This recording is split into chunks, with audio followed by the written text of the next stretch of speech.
Son of Prince, grandson of truck, fearless competitor, tireless worker, winner. And while the seeds of all of this were planted long before I met him, the MP that I met was, in many ways, still a child. Now, I don't mean that as an insult. When he first walked into my office, he was only 19 years old. How many of you were fully formed adults at 19, huh? Shaq? I'm looking at you specifically, buddy.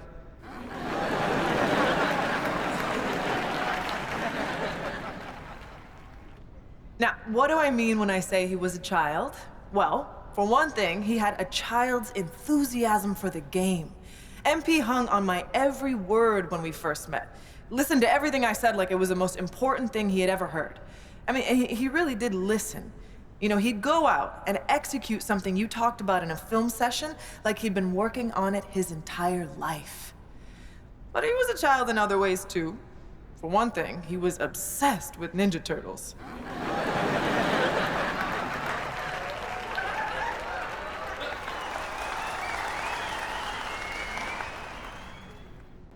I'm serious. He had the figurines and everything. He said they'd be worth a lot of money one day, but I'm pretty sure he played with them when no one was watching.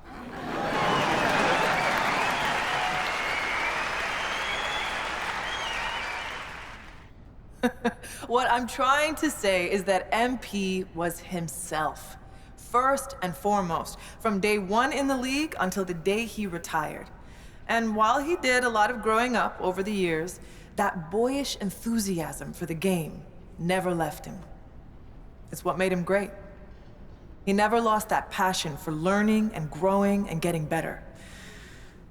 And I'm pretty sure he still has those Ninja Turtle figurines laying around somewhere. Now, you can't talk about MP without talking about his accomplishments on the court. So, let me talk about some of the most impressive.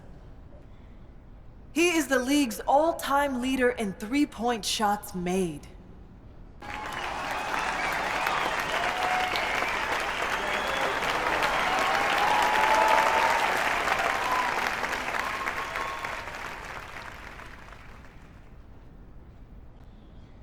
Nobody ever shot it from downtown like my guy MP, and nobody ever will. He holds the record for most points scored in a single season.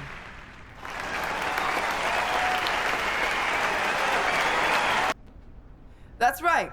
He scored more points in a single year than Wilt. More than MJ, more than LeBron, more than whoever your favorite's favorite is. MP was that dude. He holds the record for three-pointers made in a single season. Now, records are made to be broken, but it's gonna be a long time before we see someone that locked in for that long a period of time.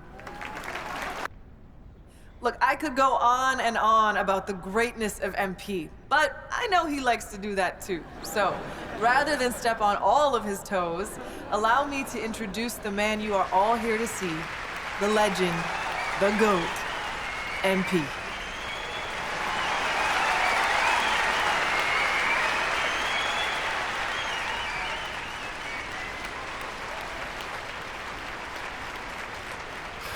Thank you so much.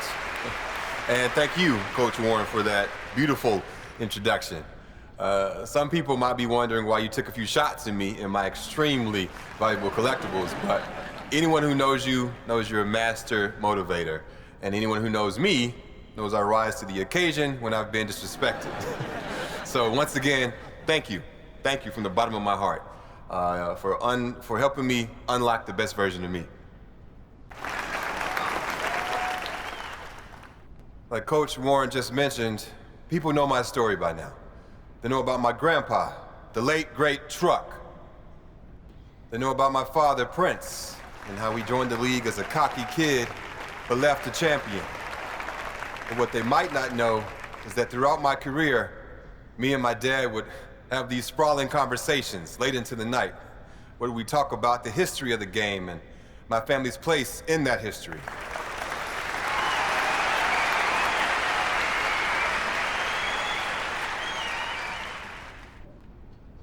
One of my favorite memories from those conversations was the time my dad told me the story of my grandpa's first NBA game. My grandpa didn't have the advantages I had growing up. He was raised in the inner city by a blue-collar father and a stay-at-home mom. There were times when they struggled to put food on the table, but he never complained. He never asked, why me? He just put his head down and got to work. He could have taken the easy way out and did things he wasn't supposed to make a quick buck. But my grandpa, he wasn't built like that. He had love in his heart, and he wanted to make his parents proud. Now, don't get me wrong. If you mess with him or someone he loved, hey, well, trust me, you didn't want to do that. When it came time to fight for what was right, he never backed down. And that's the kind of ball player he was. He didn't have the most skill, but he had the most heart. He fought for a spot in the NBA like his life depended on it. Through sheer force of will, he got drafted by the Celtics in the 3rd round. He was sent to a minor league team to start his career, but he stayed ready. And it's a good thing that he did, because he only had 24 hours from the time he was called up to the time he had to guard Magic Johnson. And what did he do? He shut him down when everyone expected him to fall on his face. Nah, my grandpa, he rose to the occasion. I'll never forget the pride I saw on my father's face when he told me that story. He knew that if it wasn't for my grandpa's fierceness, loyalty, and unwavering belief in himself, neither of us would be where we are today. I love you, Grandpa.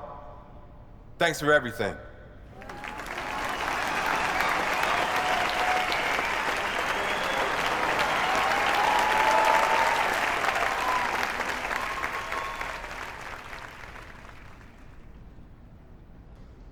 One of my favorite moments from those conversations was when my dad told me about the game that my grandpa outdueled Michael Jeffrey Jordan. Everyone remembers Truck as a defensive force, a great locker room guy, a valuable veteran mentor who showed young guys the ropes. But what most people don't remember is that the man could hoop.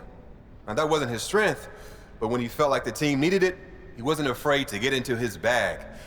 If you don't believe me, watch the game. For those who need a refresher, the Pistons lost their first 3 matchups with the Bulls that year, and Coach Daly was sick of it.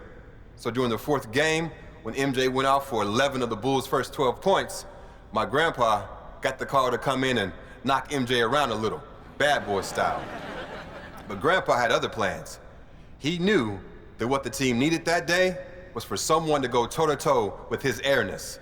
And by the time the dust settled, defensive stalwart Truck had outdueled the great Michael Jordan. The thing that I love about that story is that it shows a side of my grandpa most people didn't get to see. He sacrificed for his family, and he was a really serious guy, but he loved life, and he loved the game of basketball. And every once in a while, that fun-loving guy would come out of his shell and show the world that you can't pigeonhole someone, no matter how well you think you know them. One of my favorite memories from those conversations was the time that my dad told me about his first game against the late, great Kobe Bryant. People might remember that my dad was on fire that game, and you might expect him to be proud of that. But it turned out to be the worst thing for him because it gave him too much confidence. You need to believe in yourself to make it in this league, for sure. But the flip side to that is you have to stay hungry. And sometimes when you get early success, it can go to your head. That's what happened to my dad. He took his foot off the gas and was left behind. For a little while, anyway. The great thing about this story is it ends in triumph. Rather than whine and sulk his way out of the league, he got his head screwed on straight, got to work, and ended his career a champion. Growth isn't linear. When you think things can only go up, they go down. And when you think things can only go down, hey, they go up. My dad learned that the hard way, but he learned it. And that perseverance is something I'll always respect about him.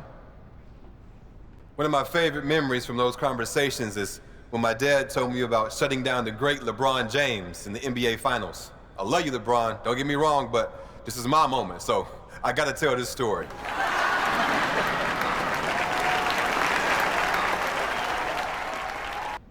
That's not always easy for someone like him. My dad could hoop. He had everything in his bag. But the proudest moment of his career was Game 4 of the finals, when he used every last ounce of energy he had to shut down the greatest player on the planet. And again, I'm sorry, LeBron, but he held King James to under 10 points. Do you understand how wild that is in that moment? Lots of people still think he's some brash kid with no respect for the game. But those who knew him and love him like I do understand that he's a human being, one who learned from his mistakes and came out on the other side a better ball player and a better human being.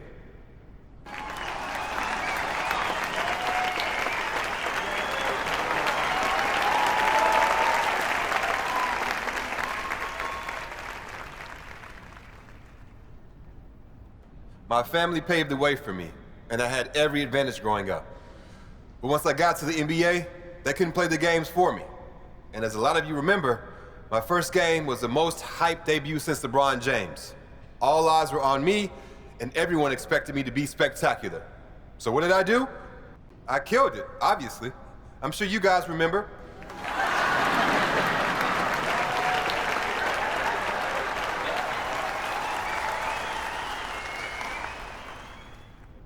$20 million people watched that game. There's a reason I'm standing here right now, and it's not because I'm a great public speaker. It's because I delivered, time and time again. One of the most important things you can do if you want to have success is to set goals. And me, being who I am, I set some pretty lofty ones for my rookie season. I wanted to be the first player in NBA history to win Rookie of the Year, MVP, a championship, and Finals MVP. I might have fallen short of that, but Rome wasn't built in a day. And I think I did pretty well for myself, all things considered. So don't be too quick to judge someone who's just starting out. You never know what they'll end up.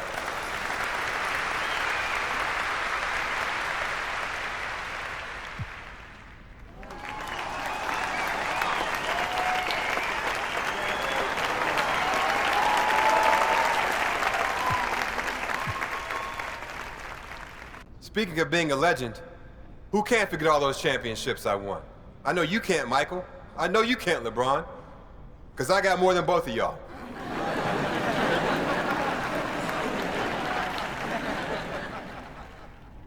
That might seem petty to some of you, but you can't get to where I am without being competitive. And for a competitor like me, there's nothing better than rubbing your accomplishments in the face of your enemies.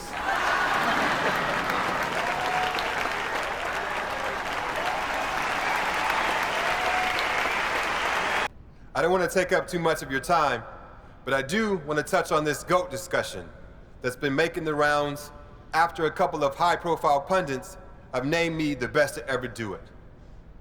On the one hand, it's flattering. When you work as hard as I do at something like this, of course, a part of you wants to be the greatest. But what a lot of people in my situation won't admit is that so much of what I've accomplished comes down to luck. Yes, I made the most of my situation. But if I'm 5'0", basketball is completely off the table for me. I got lucky with my genes, lucky with my family, and lucky to be born where I was, when I was. So if you consider me the GOAT, well, I appreciate that. I'm proud of that. But to all the people in the world who can't do what I do, who aren't rich or famous, I want you to know that you're loved for who you are by the people who matter most. And that's way, way more important than anything you can do on the basketball court.